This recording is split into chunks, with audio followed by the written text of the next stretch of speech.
afternoon, everyone. I wanted to talk to you today about Noah's Ark, a well-known story that we know from our childhood, and it seems very elementary, and it's a sweet story of a faithful man that God took care of and the animals and his family in a catastrophic flood. And we know that, but there's more depth to it.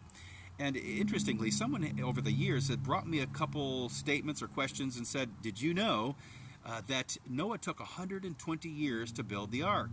Well, I didn't find that anywhere. In fact, going backwards, I must say, ashamedly, I taught it in class. I told other people it took 120 years for Noah to build the ark. Well, I didn't check it for myself. I can't find it anywhere. If you have a calculation or if you have a verse that can fix me here, I don't know, because I can't find it.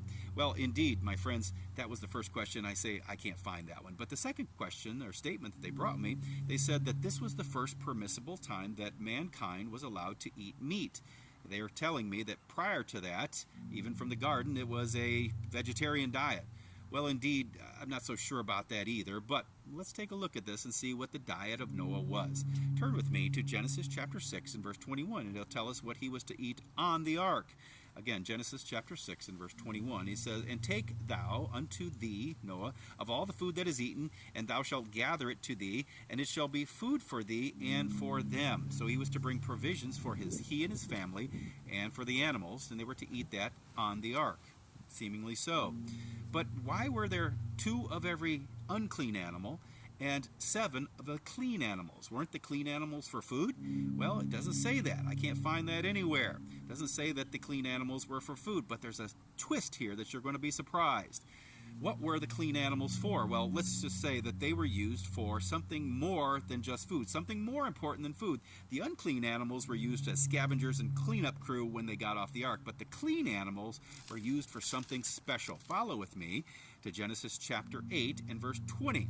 And it says, And Noah built an altar unto the Lord. As he got off, he's very thankful that he was spared, he and his family, and he took of every clean beast and of every clean fowl and offered burnt offerings on the altar. And the Lord smelled a sweet savor, and the Lord said in his heart, I will not curse the ground any more for man's sake. And he makes the promise. Indeed, we know this very clearly, that this is integral to the story. But as we look at this carefully, what was Noah's diet after he got off the ark?